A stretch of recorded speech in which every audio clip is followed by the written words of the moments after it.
Bismillahirrahmanirrahim. Assalamu alaikum. This is me, Muhammad Adib Ahmad, and you are watching Online Learning with Adib. So, in this video, we will discuss about the digestive system. So, let's start the video. Digestive system. It is a system which is used to break down food into nutrients and then pass into the circulatory system and are taken to where they are needed in the body. Digestive system एक ऐसा system है जो क्या करता है, food की break down करता है, उसको स्मॉल न्यूट्रिएंट्स के अंदर कन्वर्ट करता है। देन वो स्मॉल न्यूट्रिएंट्स जो होते हैं वो सर्कुलेटरी सिस्टम के अंदर चले जाते हैं। सर्कुलेटरी सिस्टम जो होता है वो उसको एब्जॉर्ब करता है। उसके बाद जब वो सर्कुलेटरी सिस्टम के अंदर जाते हैं, देन वहाँ से वो न्यूट्रिएंट्स उस जगह पे जाते हैं, बॉडी की उस जगह पे जाते हैं जहाँ पे उसकी ज़रूरत हो। फंक्शन की बात कर लें, इसका जो फंक्शन है वो इंजेशन यानी taking a food through the mouth. पहला इसका जो काम है वो फूड को निगलना, इंजेशन। उसके बाद डाइजेशन की बात करें, break down the food into the small nutrients. Second जो इसका काम है वो फूड को ब्रेक डाउन करना स्मॉल न्यूट्रिएंट्स के अंदर। थर्ड इसका जो काम है वो एब्जॉर्प्शन का, absorb the small nutrients through the blood, यानी कि जो ब्रेक डाउन होती है फूड की इनटू द स्मॉल न्यूट्रिएंट्स वो ब्लड के ज़रिए एब्जॉर्ब किया जाता है। उसके बाद फोर्थ इसका जो फंक्शन आ जाता है वो है एलिमिनेशन।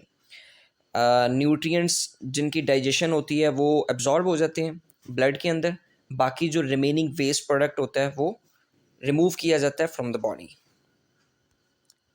पार्ट्स की बात कर लें, parts of digestive system: mouth, esophagus, stomach, small intestine, liver, gallbladder, pancreas, and large intestine. These are the parts of digestive system. Mouth की बात करें, overall function of mouth is the ingestion of food and to partially digestion of food containing carbohydrates mouth contain.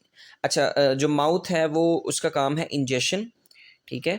इसके अलावा जब वो food को ingest करता है तो उस फूड के अंदर जो कार्बोहाइड्रेट होते हैं उसकी पार्शली डाइजेशन भी माउथ के ज़रिए की जाती है।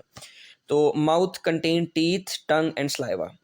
मुंह के अंदर टीथ होते हैं जो क्या करता है, फूड की ग्राइंडिंग करते हैं। उसके बाद माउथ के अंदर टंग होती है जो क्या करती है, स्लाइवा के साथ फूड को मिक्स करती है। इसके अलावा वो फूड को सेंस भी करती है, आइडेंटिफाई भी करती है टेस्ट को कि जो चीज़ खानी है उसका टेस्ट अच्छा है या बुरा। थर्ड जो चीज़ होती है वो स्लाइवा होता है माउथ के अंदर। स्लाइवा क्या काम करता है, स्लाइवा के अंदर एंजाइम्स होते हैं जस्ट लाइक माइलेज, जो क्या करते हैं, कार्बोहाइड्रेट की पार्शली डाइजेशन करते हैं। Then esophagus. Esophagus is a muscular tube connecting the throat with the stomach. The esophagus is about 8 inches long. ये एक मस्कुलर ट्यूब होती है, you can see in this picture, this is the oesophagus. इसका जो function है वो food को carry करना फ्रॉम माउथ टू स्टमक, और ये जो फंक्शन परफॉर्म किया जाता है ये पेरिस्टाल्टिक मूवमेंट के ज़रिए परफॉर्म किया जाता है। You can see this is the movement of food particles through the peristalsis. Peristalsis is the wave-like movement. Okay, then stomach. Stomach is a muscular bag which secrete gastric juice when food touch into the body. जब esophagus से food stomach के अंदर आती है, जैसे वो touch होती है तो stomach क्या करता है, स्टमक जो कि एक मस्कुलर बैग है वो गैस्ट्रिक जूस को सेक्रीट करता है। देन उस गैस्ट्रिक जूस के ज़रिए फूड के अंदर जो प्रोटीन कंटेंट्स होते हैं उनकी डाइजेशन की जाती है। स्मॉल इंटेस्टाइन की बात करें, have 3 parts, duodenum, jejunum and ileum. उसके अलावा liver, gall bladder and pancreas जो कि एसेसरी ऑर्गन कहलाते हैं, ये सेक्रीट करते हैं स्मॉल इंटेस्टाइन के अंदर।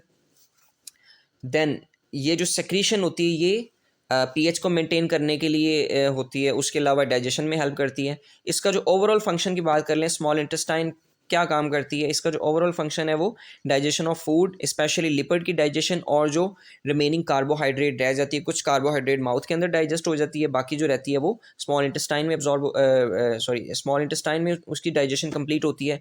उसके अलावा डाइजेशन के अलावा स्मॉल इंटेस्टाइन का काम एब्जॉर्प्शन करना भी है। Large intestine, the long tube-like organ that is connected to the small intestine at one end and the anus at the other. ये एक long tube है. You can see in this picture. This is the large intestine. The large intestine has four parts: cecum, colon, rectum and anal canal. इसके overall function की बात कर लें तो इसका जो function है वो absorption of water and salt है. मतलब जो फूड होती है जिसकी डाइजेशन कंप्लीट हो चुकी होती है उसमें से जो फूड होती है उसमें से जो वाटर और साल्ट होता है वो एब्जॉर्ब किया जाता है लार्ज इंटेस्टाइन के ज़रिए. समरी ओवरऑल अगर हम समरी की बात कर रहे हैं डाइजेस्टिव सिस्टम की, उसके जो पार्ट्स आ जाते हैं वो mouth, oesophagus, stomach, small intestine, large intestine. जिसमें जो माउथ सबसे पहले आता है उसका काम है इंजेशन ऑफ फूड, इंजेशन करना, देन पार्शली डाइजेशन करना, देन फूड को एसोफेगस के ज़रिए स्टमक में डिलीवर करना. स्टमक क्या करता है फिर उसकी डाइजेशन करता है, यानी उस फूड में जितने प्रोटीन कंटेंट्स होते हैं उसकी डाइजेशन कंप्लीट करता है. देन स्टमक क्या करता है स्मॉल इंटेस्टाइन में उसको डिलीवर कर देता है. स्मॉल इंटेस्टाइन कंप्लीट डाइजेशन करती है और एब्जॉर्प्शन करती है न्यूट्रिएंट्स की. देन वहाँ से फूड लार्ज इंटेस्टाइन में चला जाता है. लार्ज इंटेस्टाइन क्या करती है उसमें से साल्ट और वाटर की एब्जॉर्प्शन करवाती है. उसके बाद एब्जॉर्प्शन करवाने के बाद लार्ज इंटेस्टाइन के ज़रिए जो वेस्ट प्रोडक्ट होता है वो रिमूव कर दिया जाता है. सो ये डाइजेशन ऑफ फूड यहाँ पे कंप्लीट होती है. So thank you so much for watching this video. Take care. अल्लाह हाफिज़.